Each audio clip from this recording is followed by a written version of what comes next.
Kalau misal kita speak up ke keluarga sendiri ataupun orang-orang sekitar, mereka bakal percaya nggak ya?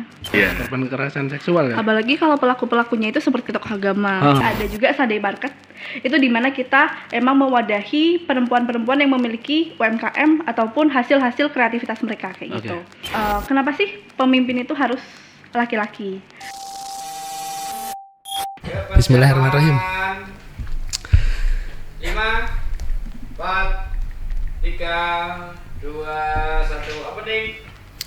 Selamat datang di Babal Podcast, tempat cerita keresahan hidup dan suara yang kadang susah dijelasin dan bahkan tidak menemukan solusi. Jadi santai saja, kita ngobrol apa adanya karena kadang hidup itu cuma butuh didengerin walaupun sedikit bebal. Begitu Pak Ova. Masih bersama saya Tony dan co-host kita yang new. Siapa Pak? Saya Fafa, mas-mas gondrong Kota Blitar.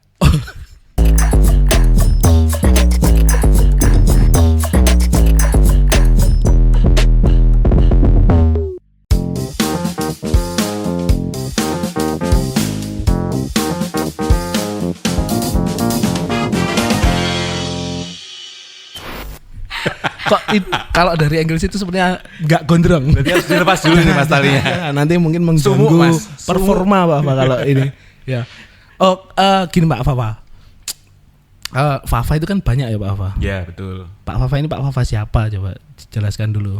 Jadi nama panjangnya itu Faris Pradipta. Faris Pradipta, oke. Betul. Tapi karena dari kecil dipanggilnya Fafa ya sudah kebawa Pak sampai. Nah, kadang nama itu Pak. gitu Mas ya. Betul. Kita dikasih nama apa terus dipanggilnya apa. Betul. Tapi enggak apa itu ada. Itu berkah. dia. Itu dia. Oke, jadi hari ini kita kedatangan narasumber yang fresh ini Pak Awa. Walaupun kita baru 2 episode tapi kita akan fresh aja. Biasanya itu podcast rata-rata ya cowok gitu. Atau mungkin yang bermasalah itu banyak yang cowok gitu. Bisa jadi Pak. Bisa jadi ya. Kakek stres berarti. Oke, selamat datang Mbak Sarla. Halo Kak. Halo, gimana kabarnya hari ini? Alhamdulillah baik. Baik ya. Ini Mbak Sarla ini dari Blitar juga? Dari Blitar, asli dari Asli Blitar. Tinggalnya di Blitar? Tinggalnya di Jalan Veteran. Dekat banget sama sini. Oh, dekat banget. Ya enggak sih? Enggak ya? Coba kalau jalan masih capek. Jauh ya. Keram lah minimal. Oke, boleh kenalin dulu Kak Sarla ini. Apa ini Kak Sarla ini? Oke. Sebelumnya perkenalkan, saya Natasha Sharla, bisa dipanggil Sharla. Kebetulan saat ini saya sedang mendirikan komunitas pemberdayaan perempuan yaitu Temu Berdaya Indonesia. Temu Berdaya Indonesia. Itu foundernya berarti ya Kak Sharla ya? Itu berarti di mana itu? Base-nya? Iya. Di Kota Blitar untuk saat ini. Di Kota Blitar. Temu Berdaya Indonesia ya? Iya. Kok namanya bisa pakai Indonesia? Karena next kedepannya mungkin awal tahun kita udah mulai mencoba di kota-kota lain kayak gitu Kak. Oh gitu. Karena tadi sebenarnya saya sebelum ketemu ya, saya ngobrol sama Pak Fafa ini. Kok namanya bisa ini ya Pak Fafa? Temu Berdaya Indonesia. Karena sebenarnya kan saya browsing ya. Temu Berdaya itu apa sih? Ternyata di Google tuh banyak sekali kegiatan yang pakai nama itu. Oh, oke. Di kota-kota lain, di kota-kota besar bahkan. Terus aku cek IG-nya, loh kok temuberdaya.id ki beruntung banget bisa dapat username itu gitu. Udah yang nasional loh. Iya, maksudnya itu kan nasional dan ternyata di Blitar juga. Iya. Itu berarti apa ya? Menemukan itu berarti. Menemukan. Atau namanya itu gimana? Namanya dari mana? Namanya dari Temu itu kan aku ambil dari ketemu. Oke, bertemu. Berdaya karena memang tujuan aku membentuk komunitas ini untuk pemberdayaan perempuan kayak gitu. Jadi biar teman-teman khususnya perempuan ya, karena pemberdayaan perempuan ketika berkegiatan atau mengikuti kegiatan-kegiatan kita baik kegiatan aksi sosial maupun kita ada kegiatan ruang aman perempuan dan juga ada juga Sunday Market. Itu dimana kita emang mewadahi perempuan-perempuan yang memiliki UMKM ataupun hasil-hasil kreativitas mereka kayak gitu. Jadi biar kalau misal ketemu nih kita berdaya bersama kayak gitu. Berarti kegiatan itu ya apa? Tadi ada Sunday Market. Iya, Sunday Market Sunday itu yang Market itu gimana itu? Sunday Market di situ. Namanya seru. Pasar Minggu. Pasar Minggu ya sebenarnya. Iya, karena biasanya diadakan di hari Minggu. Hari Minggu. Iya, betul banget. Jadi Sunday Market sendiri biasanya kita gandengkan sama maid pilates ataupun yoga. Nah, di Med Pilates sama yoga sendiri kita tidak hanya yoga bersama ya. Di akhir acara kita selalu ada ruang aman perempuan. Di mana itu sesi journaling dan juga sharing and talking. Jadi di situ mereka bisa mencurahkan isi hatinya. Apa sih perjuangan-perjuangan yang paling berat di hidup kalian kayak gitu-gitu, kita bisa sharing-sharing di situ kayak gitu. Itu di live kan nggak sih? Kalau di live kan enggak sih Kak. Enggak jadi ruang aman tuh, Pak. Iya dong. Maksudnya kan kita sebagai laki-laki Pak ya, kan kita nggak ngerti ya perasaan perempuan itu gimana, ternyata dicurhatin, diwadain oleh Kak Sarla ini kan. Tapi kan kita kadang pengen ngintip kayak enak live gak sih? Gitu ya. Apa sering dicurhatin ini sebenarnya? Berarti di Sunday Market itu ada yang jualan juga? Iya ada, dan itu memang dikhususkan untuk karya-karya perempuan aja. Khusus untuk karya perempuan. Ada yang ini nggak sih? Kayak wah Gi, terlalu pilih-pilih nih komunitas ini. Kok women centris gitu ya? Kok cuman perempuan? Aku pengen kata-kata itu tapi kayaknya nggak usah. Aku ditumbali berarti Pak. Waduh, terjebak gitu. Saya. Berarti apa harus anggotanya atau gimana? Yang ikut kegiatan atau yang boleh berjualan gitu? Oh, yang boleh berjualan kita buka untuk UMKM seluruh Kota Blitar sih Kak. Oh gitu-gitu. Tapi dalam tanda kutip memang hasil karyanya perempuan kayak gitu. Tapi kalau semisal Kak ini kita kolaborasi nih sama ada mungkin CEO foundernya laki-laki dan nanti tim aku ada yang laki-laki nih karena kan angkat-angkat meja dan lain sebagainya, itu nggak apa-apa karena kan ya kesetaraan gender ya Kak ya. Gimana pun sekuat apapun perempuan pasti juga membutuhkan laki-laki. Benar-benar. Tapi menarik nih Pak Ton, kan di awal memang sudah diceritakan kalau ini insentif untuk perempuan. Nah, kenapa perempuan itu pengen diberdayakan Mbak? Apa yang sebenarnya membuat Mbak berpikir kayak enak sing kurang gitu? Sorry, tapi apakah Mbak Sarla itu nggak berdaya sebelum ini? Lemes gitu ya Pak ya? Akhirnya menimbulkan keresahan akhirnya aku harus bikin komunitas yang untuk pemberdayaan perempuan. Karena memang aku melihat mungkin aku nggak yang expert atau tahu semua hal keresahan perempuan di Indonesia ya. Tapi aku melihat dari sekitar aku beberapa perempuan banyak ya bisa dibilang di sekitar aku yang mungkin mereka itu merasa didiskriminasi. Kadang mungkin di tempat kerja. Kenapa sih pemimpin itu harus laki-laki? Kadang kita nggak bisa dikasih kepercayaan, oh jangan ini laki-laki aja kayak gitu. Padahal kan itu belum mereka belum tahu kapasitas kita sendiri kayak gitu loh. Tapi udah langsung dijudge kalau misal kamu nggak bisa nih ngelakuin ini nih, kayak gitu. Nih, nah kayak gitu. Dan kadang juga aku melihat kalau isu ya akhir-akhir ini dari awal Temu Berdaya itu fokus untuk kegiatan sex education, anti pelecehan seksual. Karena aku melihat banyak banget Kak kasus-kasus ya kekerasan seksual. Dan itu pun bisa pelakunya dari orang terdekat, baik keluarga, pacar, teman, yang bahkan sampai membunuh dan lain sebagainya. Nah, dan kadang kalaupun pihak perempuan ini melaporkan hal itu, baik itu di keluarga maupun di kepolisian ya, malah disalahkan. Oh mungkin pakaian kamu nih yang kurang tertutup. Seringnya terjadi kayak gitu soalnya. Tapi kok mau sih? Gitu. Kok nggak teriak sih? Nah itu banyak ya yang terjadi saat ini itu kayak pertanyaan gitu. Bodoh sebenarnya. Iya, akhirnya jadi mispersepsi kan, yang akhirnya perempuan lagi yang salah gitu kan. Betul. Dan kadang mungkin lapor nih di kepala desa atau mungkin lapor di pihak yang berwajib ya, malah dinikahkan sama pelaku. Waduh. Nah kayak gitu-gitu. Menjalani trauma setiap hari ya. Iya. Malah trauma berkepanjangan itu. Oh berarti di Temu Berdaya ya itu berarti sebenarnya tujuannya ada apa aja sih, atau bidangnya atau apanya? Tujuannya yang pertama itu kita akan membahas tentang kekerasan seksual itu. Kekerasan seksual. Karena itu karena kita ada kegiatan sosial ya Kak, itu ada di panti asuhan, panti disabilitas kayak gitu. Jadi kita menyelipkan tidak hanya kegiatan relawan aja, kita berbagi kebagikan dan juga berbagi kebahagiaan ke teman-teman, tapi kita juga menyelipkan edukasi pelecehan seksual.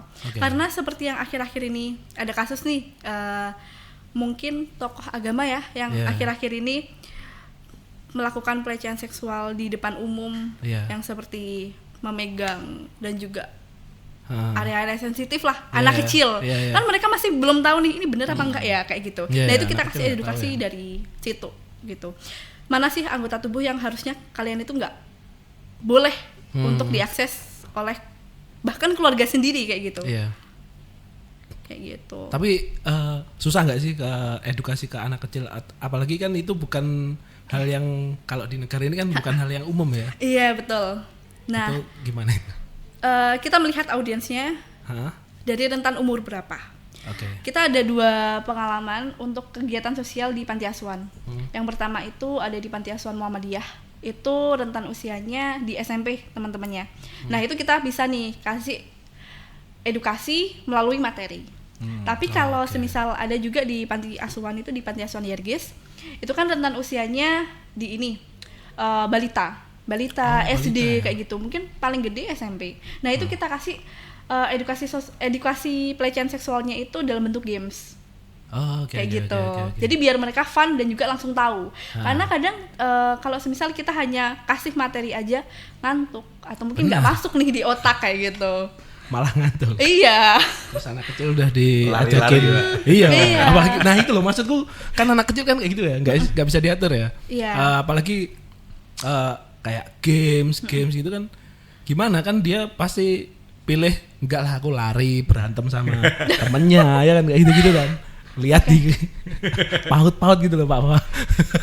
Tersebar kemana-mana. Iya betul. Kan tantangannya di situ kan ya. Jadi biasanya kita bagi per kelompok Kak.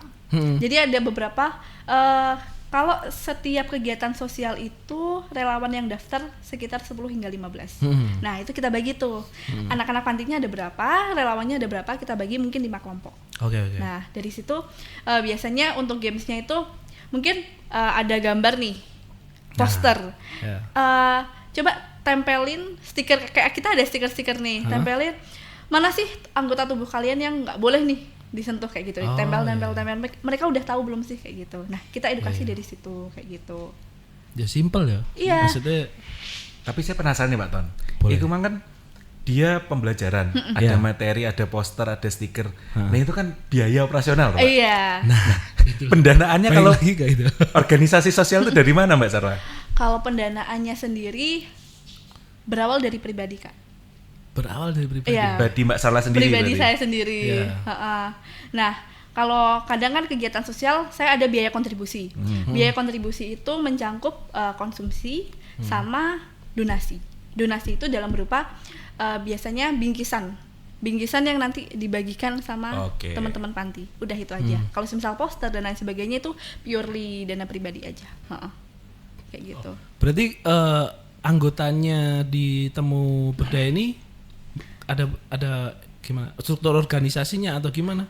Struktur organisasinya sendiri kita komunitas yang membuka peluang untuk seluruh perempuan yang ada Jadi kalaupun mereka memang hanya ikut 1 kali itu nggak apa-apa. Jadi nggak ada anggota tetap. Mungkin anggota tetapnya itu ada tim pun itu mencangkup seperti logistik, konten kreator dan juga MC kayak gitu. Dan itu pun freelance. Freelance dalam artian aku kasih wadah teman-teman Temu Berdaya yang pernah ikut. Siapa nih yang mau mencoba berbicara di depan umum sebagai MC kayak gitu. Siapa nih yang suka atau hobi edit-edit. Nih aku kasih wadah buat kalian kayak gitu. Berarti ide kegiatannya itu berarti dari mana? Dari Kak Sarah sendiri atau? Dari saya sendiri. Jadi kalau semisal nih, karena kesibukan saya saat ini kuliah sama magang ya. Habis kuliah, habis magang, malam ngapain ya? Ya udahlah rancang-rancang, rundown. Produktif sekali. Nggak pengen nongkrong atau tidur misalnya. Nonton drakor mungkin. Betul. Tapi kegiatan kayak gini itu nagih Kak. Mungkin awalnya nih suka nongkrong ya. Nongkrong sama teman-teman kuliah. Tapi setelah ada kegiatan ini nongkrong pun tuh nggak bisa fokus kayak ini bisa nih ya di kafe ini kalau bikin kegiatan kayak gini-gini kayak gitu loh. Bikinnya event. Iya. Bahasanya gambar Pak Bapak. Gitu. Lokasinya masuk gitu. Iya, betul. Peserta bisa ini 100 ini. Terus berarti kan mengerancang apapun tuh ya, dari mungkin ada rencana anggaran kayak gitu. Bisa nggak sih kalau kegiatan sosial itu kita open sponsor? Oh gitu? ya, biasanya open sponsor. Oh itu sah ya kayak gitu? Sah kayak gitu. Tapi kadang open sponsornya itu kita di acara yoga, mat pilates. Kita ada sport community. Nah itu mencakup yoga, mat pilates, padel. Yang saat ini lagi hype-hype-nya itu selalu full sih. Nah itu bisa kita open sponsor kayak gitu. Biasanya teman-teman dari brand-brand itu memberikan voucher dan lain sebagainya kayak gitu. Oh berarti ini apa ya, organisasi non profit ya? Iya non profit. Tapi pertanyaanku, pernah profit nggak sih? Kalau pernah profit, orang lama. Iya. Mungkin diganti Pak. Sering mana untung sama sisa modal. Rugi atau balik modal lah itu. Rugi atau balik modal. Nah kalau bicara soal itu, kegiatan sosial pasti sering tidak balik modal. Oke. Iya. Boncos ya? Iya, sering boncos. Tapi aku nggak mikir itu boncos karena aku bakal nganggap hal itu memang rezekiku aku kasih di panti asuhan, panti disabilitas kayak gitu-gitu. Kalau biasanya profit, kadang ada sisa biaya operasional dari misal padel, mat pilates juga. Biasanya kan ada, ternyata ada sponsor masuk. Nah, profitnya itu saya kemanakan, tidak di saya sendiri, tapi kalau misalnya ada kegiatan sosial, itu kayak saya alokasikan ke sembako. Untuk panti asuhan, next event aksi kegiatan sosial. Biar karena kan kalau misal biaya kontribusi mencangkup konsumsi sama biasanya kalau misal contoh lukis tote bag atau batik, itu kan buat HTM-nya. Nah, sisanya itu paling kayak 5.000, 10.000 untuk bingkisan, kadang kan malah minus ya. Malah minus ya. Nah, kayak gitu biar panti asuhan ini atau panti disabilitas partner-partner kita ini nggak cuma dapat bingkisan untuk pesertanya, untuk anak-anaknya, tapi juga dapat sembako untuk panti-pantinya kayak gitu. Nah itu aku ambil dari situ. Oke. Berarti profit utamanya pahala Pak Ton? Iya, profit utamanya pahala, betul banget. Ya, benar. Materi sudah pasti defisit kan? Iya. Yang nanti akan kita. Oke, berarti ini selalu berdikari sendiri ya? Iya, berdikari sendiri. Nah, ini menarik ini. Jadi kan ini tentang pemberdayaan perempuan. Nah, pernah nggak kepikiran atau sempat berafiliasi dengan pemerintah? Karena kan di pemerintah ada dinas apa itu? Bukan Pak. Kalau dulu BKKBN itu loh, yang tentang perempuan dan PPA ya. Perempuan. Nah, kalau sekarang perlindungan perempuan dan anak. DP 3 AP 2 KP. Nah, itu kan tentang panjang sekali Pak. Nah, itu tulis. Maksudnya kan bisa saja mungkin ada programnya dari OPD tersebut untuk, maksudnya kan ini baik Pak ya, dari masyarakat bikin sendiri, malah ada edukasinya kan, positif banget. Kalau pernah nggak di pemerintah yang apa BP kita sebut saja BKKBN aja. Oke, BKKBN masih belum terfikirkan sih. Dinas KP. Iya, oke. Dinas KP itu aja. Oke. Itu masih belum terfikirkan. Belum ya. Tapi kemarin sempat mengajak kolaborasi dengan Dinas Pariwisata. Oke. Itu terkait kita ada tagline SAPA, Stop Aksi Kekerasan Seksual Area Pariwisata. Oh, oke. Tapi memang belum terrealisasikan. Belum. Jadi saya membuat sendiri yang di kegiatan sosial itu di Agrowisata Belimbing Karangsari. Nah, jadi sama teman-teman Panti Asuhan Yargis itu, jadi di situ kita bikin kegiatan aksi sosial, diselipkan edukasi stop aksi kekerasan seksual area pariwisata. Nah, di Agrowisata Belimbing Karangsari sendiri itu luas ya. Jadi kita juga edukasi ke teman-teman. Kalau semisal kalian ada di tempat wisata nih, kalau ketemu orang yang tidak kalian kenal, terus tiba-tiba ngajak kalian harus bilang apa kayak gitu. Karena kalau umur-umur segitu tuh penyampaian materinya harus yang fun gitu. Benar. Gitu. Dan kenapa aku memilih di tempat-tempat wisata seperti contohnya Agrowisata Belimbing Karangsari, karena ternyata banyak anak muda-mudi Kota Blitar yang ternyata asli Blitar, lahir dan tumbuh di Kota Blitar tapi belum berwisata lokal di pariwisatanya Kota Blitar. Nah, gitu. Sudah berwisata belum Pak Ton? Nah, sebelum Anda tanya saya. Kok saya keduluan ini? Saya tadi mau tanya loh Pak, sudah pernah ke Belimbing Karangsari? Saya sudah pernah belum Pak? Sudah. Aduh, saya belum pernah ternyata. Karena memang dari background di 2021 pernah mencoba daftar dan juga menjabat sebagai Kamasi Jajang Kota Blitar ya. Duta Wisata Kota Blitar sendiri. Jadi aku pengen meskipun aku udah lengser nih, tapi aku tetap ingin mempromosikan pariwisata di kegiatan sosial aku. Karena waktu kegiatan kemarin Kak, relawan-relawan tuh datang nih. Mereka tuh pada sharing gini, aku baru pertama kali lo kesini. Nah, benar. Oh, mungkin ternyata gini ya bentukannya gitu. Kayak gitu. Mungkin kalau ikut, apa gitu.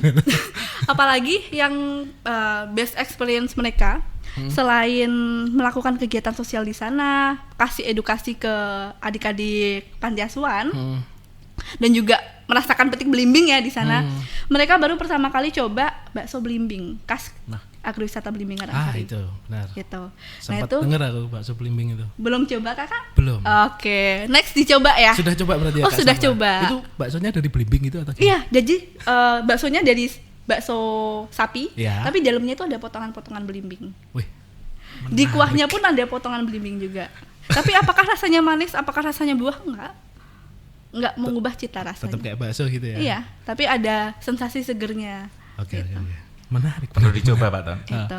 Kan kita sebenarnya pengen seru ya kegiatannya Kak Sarlan ya, pengen ikutan tapi kita tidak boleh. Oh iya betul. Khusus perempuan. Benar. Betul Pak. Lupa saya. Iya. Jadi kita tanya-tanya aja. Siap. Oke. Oke, kita masuk ke segmen selanjutnya. Oke, boleh. Jadi di Babal Podcast ini ada segmen kita baca berita. Nanti kita semua komentarin lah.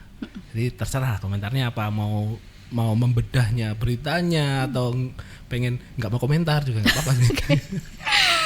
Oke, sudah siap. Nah, tadi kan aku sempat searching juga Kak Sarah ini tentang temu berdaya. Iya. Temu berdaya. Itu kan tentang ini. Nah, ini ada berita nih dari Info Blitar. Jadi ada berita aksi eksibisionis kembali terjadi di Blitar. Seorang perumahan jadi korban. Nah. Ini komentarnya gimana Kak Sarah? Itu eksibisionis apa Pak Ton? Takutnya tidak paham. Nah itu silakan. Mungkin Kak Sarah menjelaskan dengan bahasa yang yang tepat ya. Yang tepat ya. Ya kayak tadi kita edukasi ke anak-anak lebih. Ya betul. Nah gitu coba. Jujur aksi itu sebenarnya udah sering aku dengar dari teman-teman aku sendiri, dan itu keresahan aku. Salah satu keresahan aku ya. Sempat dulu itu aku pengen bikin barcode. Mungkin pernah sharing dengan ada salah satu anggota Temu Berdaya juga, yaitu Kak Refbio. Itu saya sharing dengan beliau, gimana sih Kak?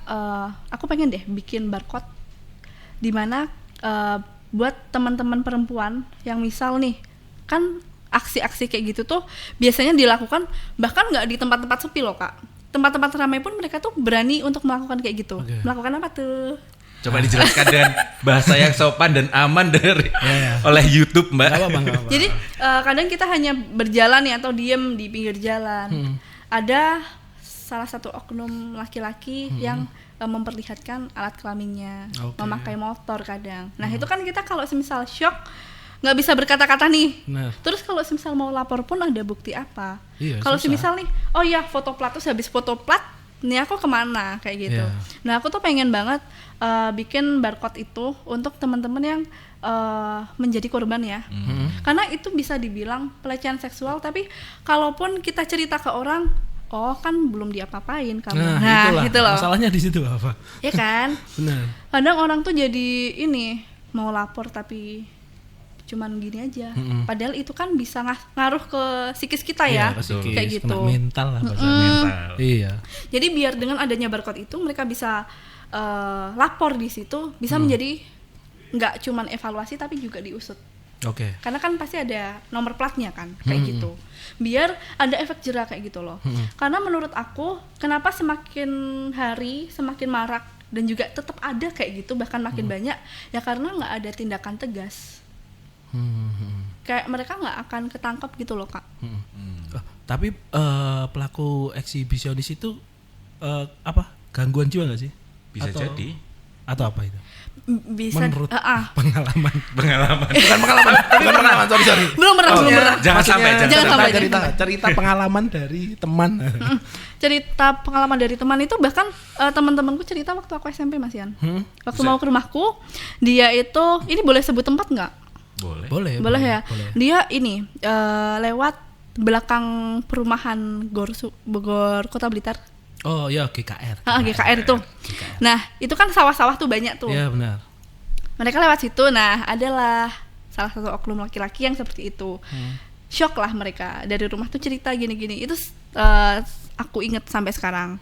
Dan beberapa bulan yang lalu, masih tahun ini, ada teman aku yang share di second account Instagram ya, kalau Gen Z saat ini. Ya, benar. Itu baru aja dapat kejadian kayak gitu. Nah tapi kan mereka cuma bisa sharing ya, tanpa tahu nih harus melakukan apa kayak gitu. Kalau setelah aku cari tahu sih katanya gangguan jiwa, tapi kan itu tetap nggak dinormalisasikan ya. Nggak boleh sih. Apapun backgroundnya dan juga yang terjadi di mereka gitu. Karena kalau semisal masalah gangguan jiwa mah banyak banget kasus pelecehan seksual yang sampai pembunuhan berdalih gangguan jiwa. Iya, rame sih dulu. Ya kan. Tapi Pak Ton, kalau misal ngomongin tadi efek jerah, sebenarnya kalau efek jerah itu pasti dari warga Pak Ton. Kalau tangkep kena salam olahraga. Benar. Yang kedua yang sampai di goa, berita kemarin kan sampai diarak keliling kota. Iya benar. Salah satunya akhirnya efek jerah paling utama kan dari warga. Benar. Cuman kan kita sebenarnya kan susahnya kalau di sini ya Pak Wafa, di negara kita itu kan ada aturan Pak Wafa. Oh gitu ya. Bahwa kita tidak boleh menghukum pelaku, main hakim sendiri lah itu. Nanti daripada kita yang malah dihukum ya kan Pak Wafa.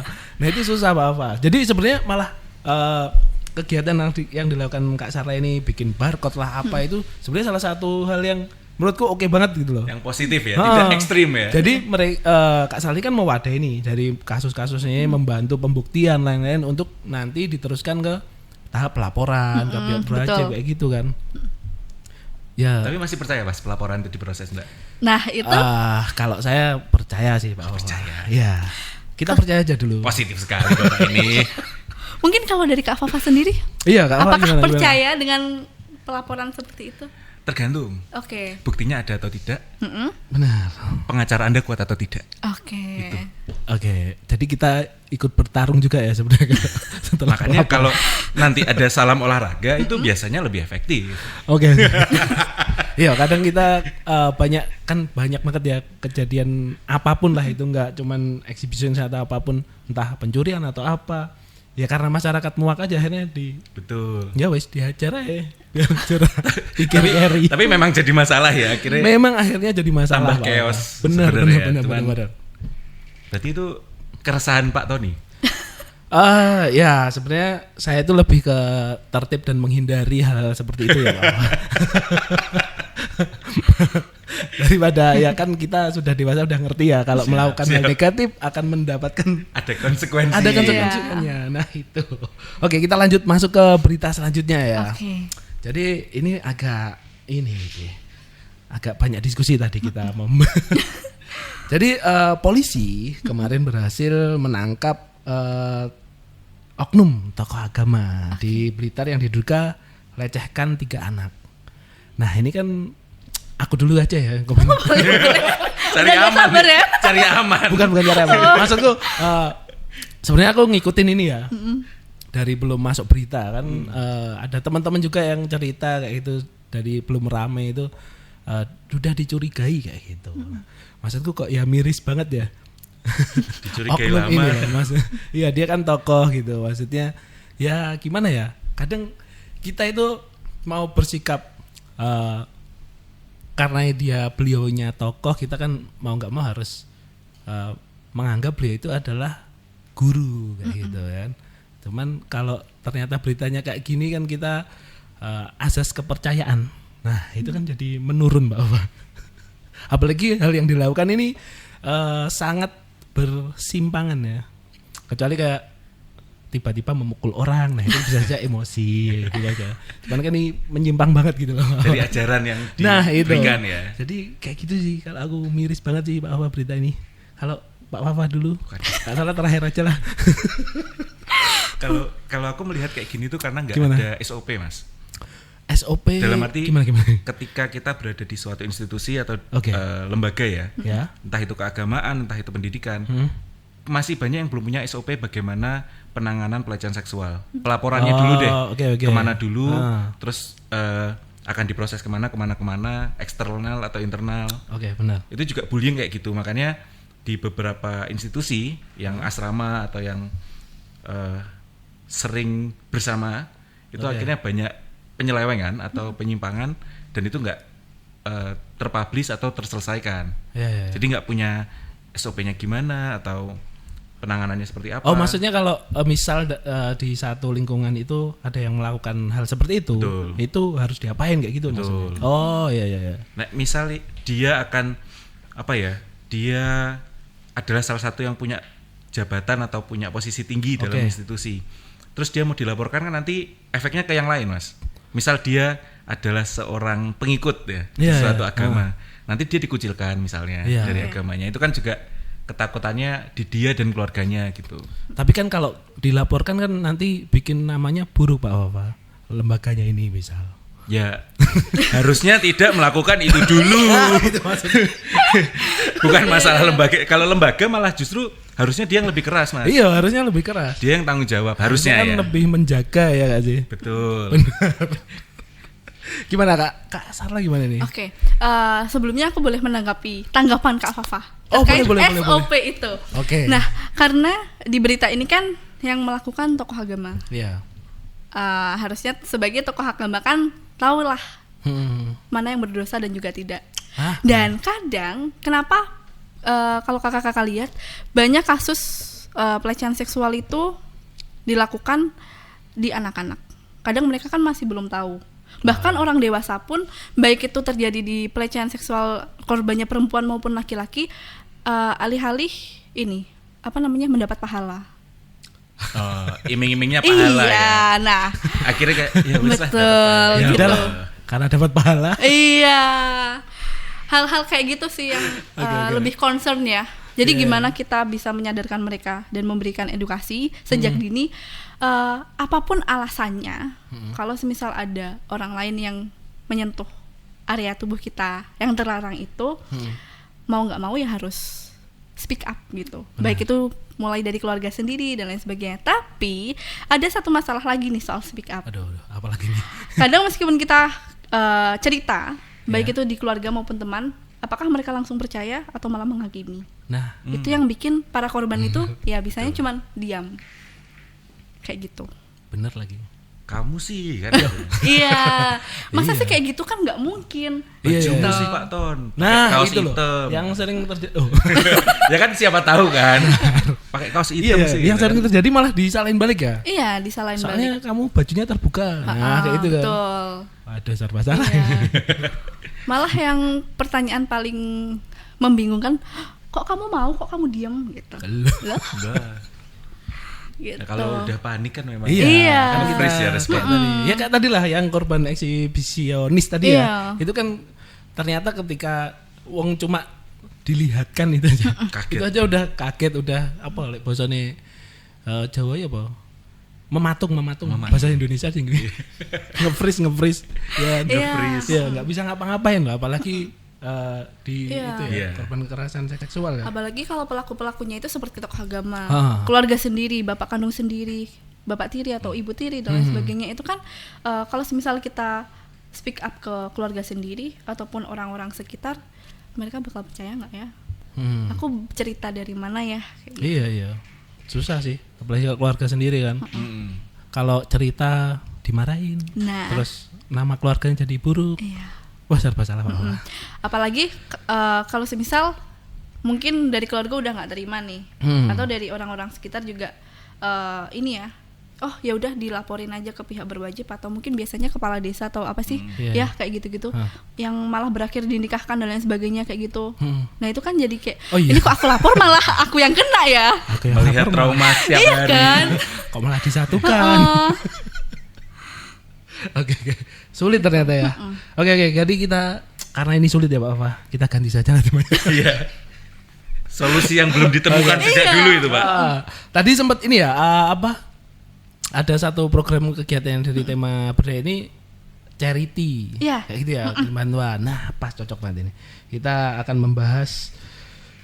Jadi beberapa waktu yang lalu kan ada bencana ya di negara kita di Pulau Sumatera itu banjir ya bencana alam lah kita bilangnya. Oke. Jadi ada berita nih. Manusia ya Pak Ton ya? Hah? Bencana alamnya buatan manusia enggak?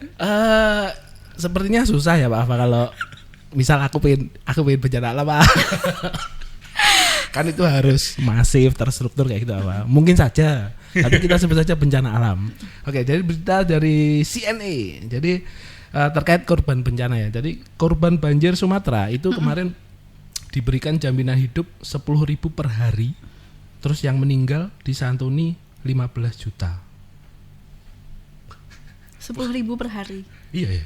Ini berita ini dari CNA ini. Gimana nih komentarnya? Kok kita terdiam? Speechless langsung, Mbak. Lebih ke kita di Blitar aja ya. 10.000 dapat apa? Makan apa, Pak? Betul. Maksudku itu. Saya mikir loh, Pak itu. Kita makan sih, kita makan 10.000. Bisa 2 kali mungkin kalau nasi aja tapi. Nah, itu. Tapi gini sih, aku pengen tanya dulu lah. Misal ada bencana nih. Nah. Sebenarnya pemerintah itu wajib membantu nggak sih Pak Fafa coba? Wajib. Wajib Karena kan ya? itu salah satu di Undang-Undang Dasar juga ada, Mas. Benar. Oke. Berarti Kak Sarah gimana? Iya, Wajib wajib. juga? Karena kalau semisal bukan pemerintah yang membantu, hanya warga-warga saja. Tapi saat ini katanya ini ya, lebih banyak warga ya yang membantu ya. Ya syukur alhamdulillah lah. Berarti kan maksudnya warga kita bersama-sama betul. membantu karena itu juga Itu warga positifnya juga. ya. Kepedulian. Kepeduliannya. Kebetulan. Berarti kan kalau beritanya kayak gini sudah memberikan bantuan jaminan hidup 10.000 per hari. Itu kan sudah gugur kewajiban ya Pak Fafa? Tergantung skalanya, Mas. Maksudnya dalam ngomongin bencana kan ada skalanya. Oke. Iya kan?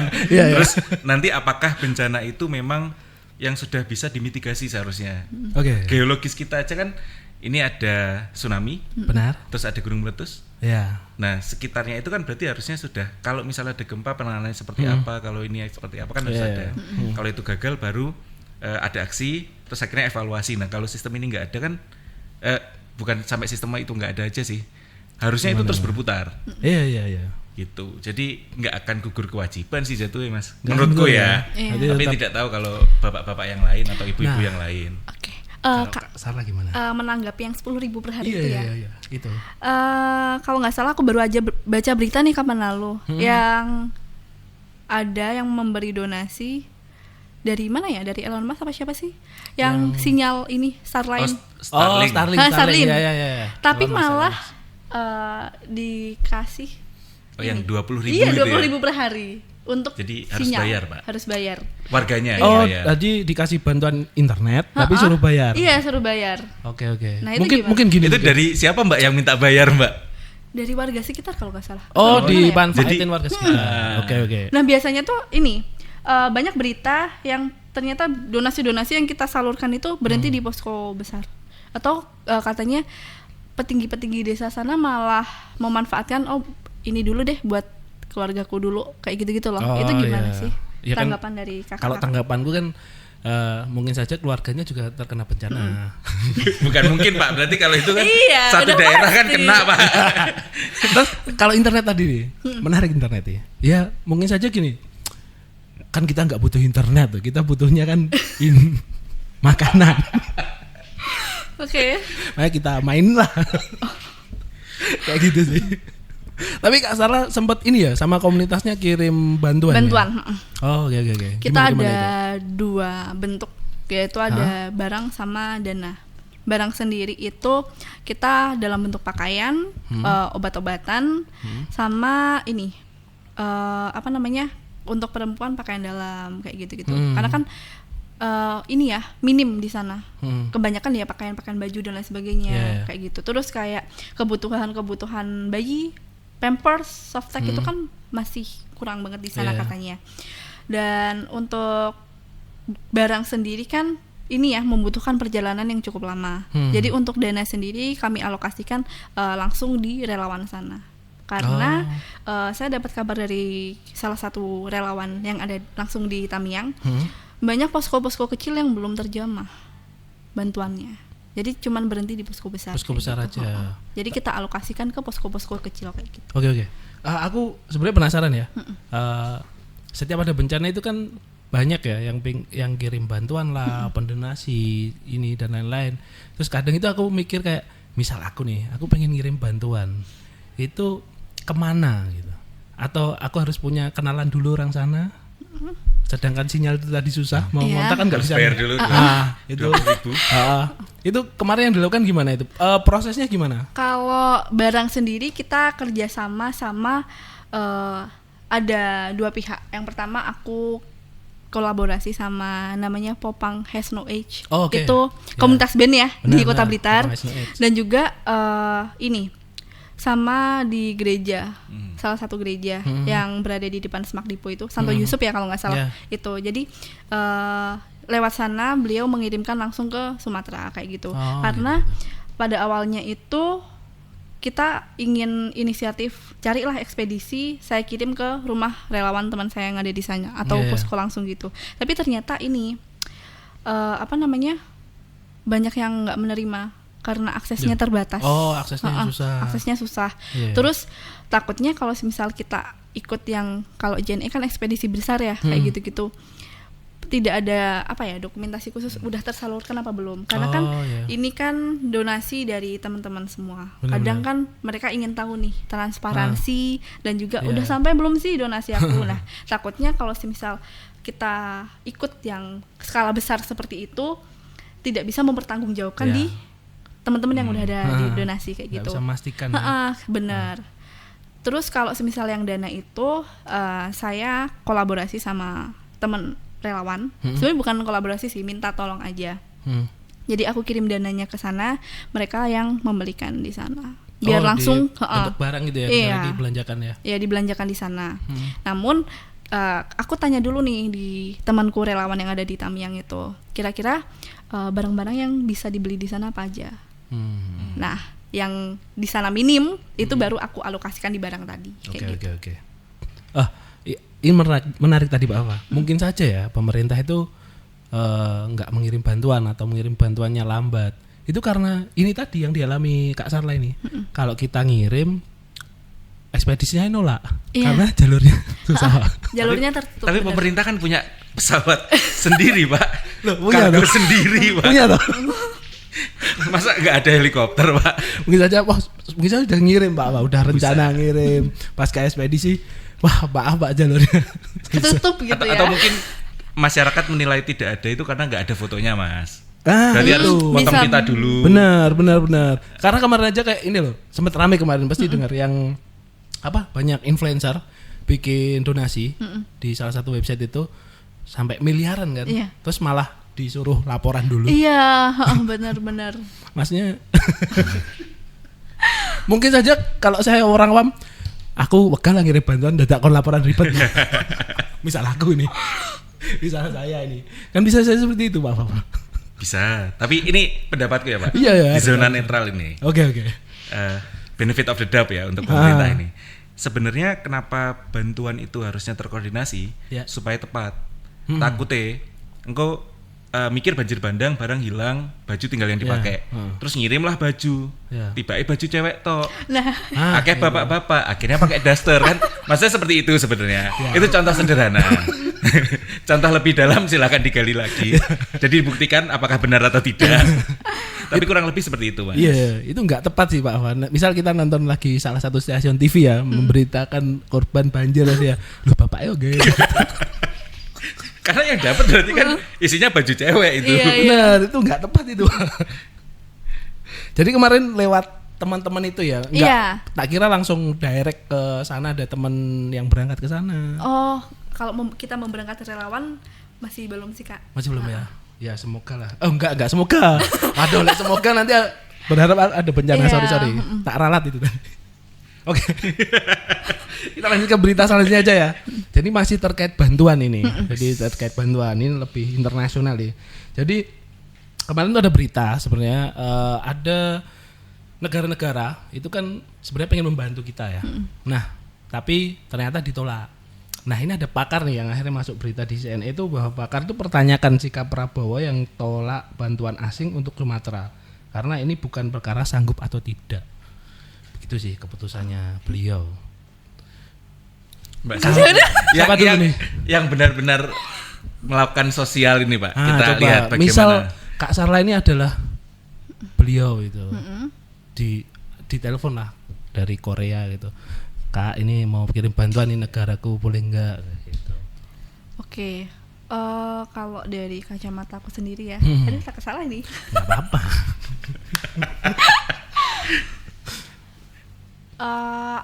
Apakah alasan ini menjadi tanya ya aku? Iya, enggak apa-apa. Kita mencoba. Oke. Nanti kita jawab berdua Pak. Jangan saya sendiri. Ada juga berita nih Kak. Dari negara mana ya? Yang dulunya memberi bantuan untuk tsunami Aceh. Oh, oke. Banyak. Ya kan? Amerika, Malaysia, Australia, Kayaknya Jepang? US atau mana ya? Kalau nggak salah di berita itu, tapi mungkin bisa dipastikan lagi. Oke. Ya. Karena aku juga samar-samar itu beritanya. Nah itu tuh ada yang mempertanggungjawabkan ingin mengambil apa yang udah dikasih. Loh. Entah ada kasus apa Oh, gitu. iya, Mungkin iya. itu alasan Presiden Pak Prabowo sendiri untuk menolak. Sementara belum dulu kayak gitu ya. Enggak dulu deh. Ya, Nggak karena dulu. mungkin dari pengalaman Iya. yang itu ya. Itu bisa jadi. Atau mungkin kalau misal bantuan banyak nih dari luar, tapi warga masyarakat Indonesia, terutama netizen di sosial media sendiri masih mencekam pemerintah, mungkin tambah. Iya, jelek. tambah harunya malah. Kayak gitu. Iya sih, benar sih.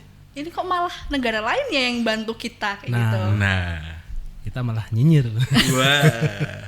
Itu gimana kalau tanggapan dari Kakak?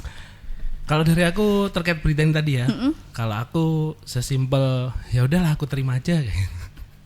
Bisa. Maksudnya lebih ke ini ya. Kalau aku egois ya, lebih ke kan ini juga meringankan tugasku juga sih sebenarnya. Entah nanti bakal beberapa tahun kemudian bakal di bantuanku tolong balik nong. Timbilan loh Mas gitu. Nah, timbilan Mas. menangnya kita kalau orang Jawa bisa gitu. Iya ya. Timbilan. Kok dijaluk nih timbilan. Jadi satu negara ya, Pak. Timbilan. Gitu-gitu. Kalau Pak Fafa gimana? Wah, ini repot ini.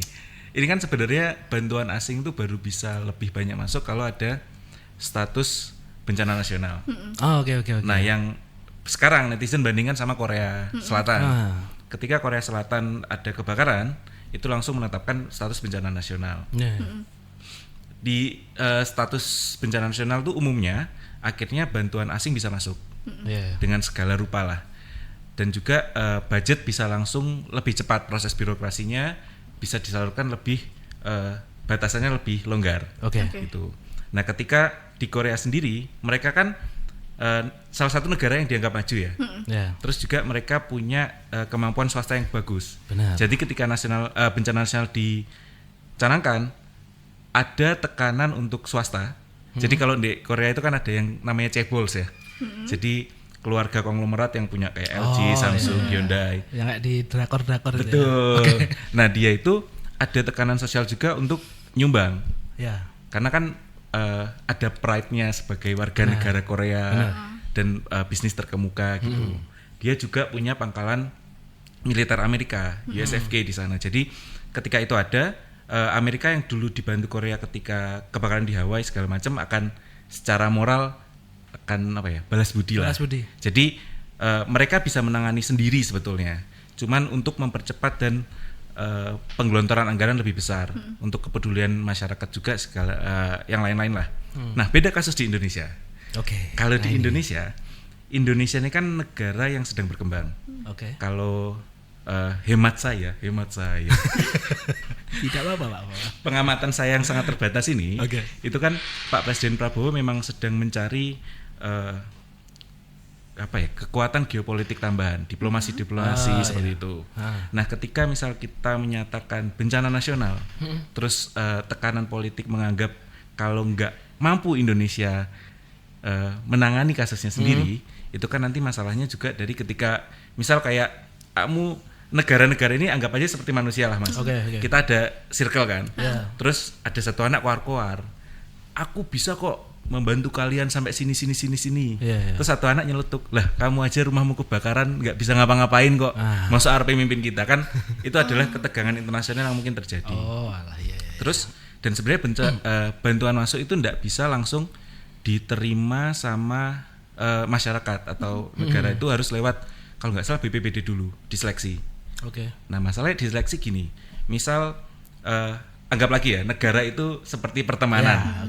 Pak Tony dan Mbak Sarla ini ngasih bantuan ke saya. Terus aku bilang enggak lah Mbak Sarla, nggak usah, Pak Tony aja. Tersinggung nggak Mbak? Oh iya. Kan itu juga bisa terjadi. Sedangkan Benar. bantuan itu bisa berupa sangat banyak. Ya. Hanya saja memang sebetulnya kalau secara moral saya bilang harusnya bantuan diterima. Iya, betul. Supaya lebih cepat. Benar. Karena ngenteni APBN lagi yang masih terbagi untuk macam-macam. Lama itu. Nah itu dia. Bukan saya yang bilang lama ya Pak Tony ya. Iya saya. Maksudnya kan kita sudah melihat ya Pak Bapak. Dari beberapa hari ini ternyata perkembangannya itu masih pelan gitu untuk pembangunan channel lah atau bantuan itu tadi lah ya. Itu sih Pak Bapak. Jadi diterima saja ya Pak Bapak bantuannya. Tergantung Pak Presiden aja saya. Saya ngikut Presiden aja. Untuk Kak Sarla berarti kemarin satu kloter aja bantuannya atau bertahap atau gimana? Kalau barang satu kloter, dana satu kloter. Itu berarti bikin charity gitu. Bikin charity. Yang pertama kita post di sosial media untuk dananya.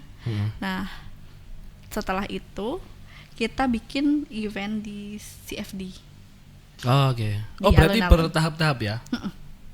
Kita dimulai tanggal 3 Desember. Terus untuk CFD-nya sendiri di tanggal 14 kemarin Minggu. Oke. Nah, itu kita kita bentuk dalam rangkaiannya itu. Jadi aku share nih siapa para relawan di grup-grup kegiatan sosial tadi yang ingin ikut berpartisipasi di charity Pray for Sumatera ini. Jadi nanti mereka gabung ke grup, nanti aku jelasin lah kayak gitu. Jadi sistemnya itu mereka berdonasi seikhlasnya, boleh itu 10.000 lah dan lain sebagainya. Itu nanti untuk modal penjualan. Penjualan. Nah kita jual nih. Kita kemarin ada es lilin, jamu sama ini milop. Itu kayak ice pudding.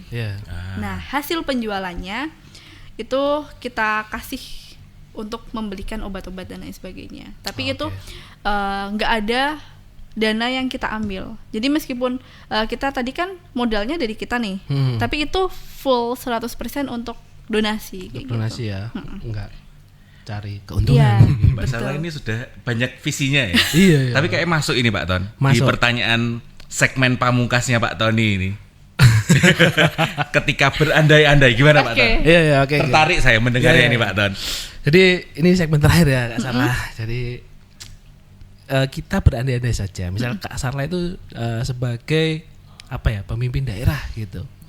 Itu apa yang dilakukan terkait programnya Kak Sarla sendiri atau punya tujuan entah positif negatif, itu kira-kira apa yang dilakukan? Coba dikit aja. Untuk temu berdaya ini. Iya, bebas. Kalau misal kepala daerah, jadi wali kota jadi wali kota atau bupati. Ya, jadi wali kota lah untuk negara Konoha ini, gitu. Pemberdayaan perempuan gimana sih kayak gitu. Biar lebih sempit aja Pak. Siap. Kita mulai dari situ aja. Programnya berarti ya Pak Ton ya. Gimana? Kalau sebagai pemimpin daerah, hal yang menurut aku sampai sekarang belum ketemu jawabannya dan juga sangat concern itu di kekerasan seksual.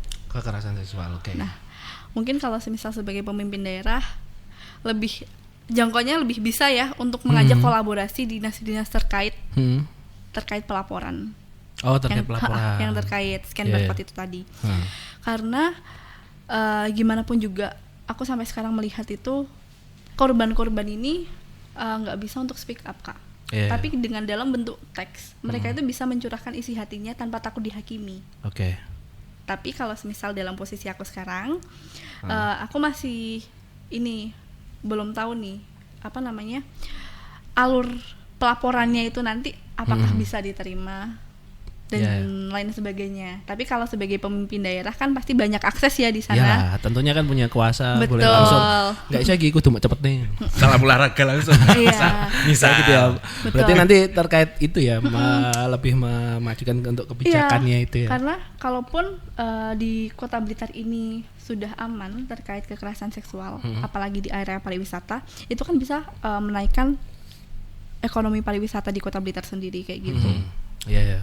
keren banget sih ini. Menarik. Yeah. Oke, jadi mungkin di terakhir nih ada pesan-pesan buat teman-teman Babal Podcast, teman-teman muda-mudi dari Kak Salra, apapun lah. Oke, untuk kesan-pesannya untuk perempuan ya, perempuan yang ada di Kota Blitar maupun di Indonesia, untuk melakukan kegiatan positif di usia muda itu tidak melulu tentang mencapai achievement. Oke. Tapi ketika kita bisa berdampak untuk orang lain, kita bisa berbagi manfaat untuk orang lain, itu justru bisa meningkatkan moral dan juga rasa sosial kita, kayak gitu. Positif vibe banget ya Pak. Untuk laki-laki Pak. Oh iya. Biar inklusif, biar setara. Untuk laki-laki gimana ya? Oke, untuk laki-laki. Ya, kita kayak dihakimi dikit. Gak apa-apa. Oke. Biar mawas diri. Ya, betul. Untuk laki-laki, apa ya? Jangan melakukan itu. Itu nanti menghakimi dong. Kalau jangan melakukan, karena kan korban kekerasan seksual sendiri ada juga yang korbannya laki-laki. Nah, betul. Benar. Itu. Mungkin untuk laki-laki, pesan saya, baik perempuan maupun laki-laki ya, sekuat apapun perempuan pasti membutuhkan laki-laki. Oke.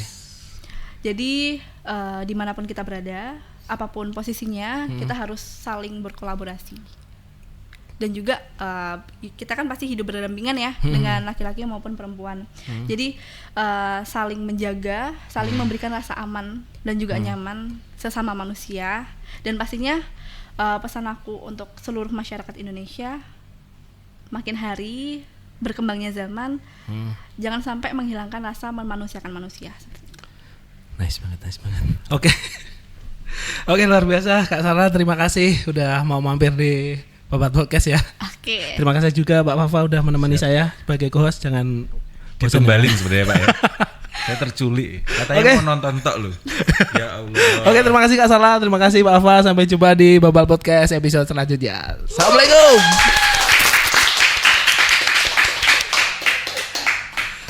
Sejam ya Mas ya? Sejam. 56 lah, 56. Resiko pembahasan resiko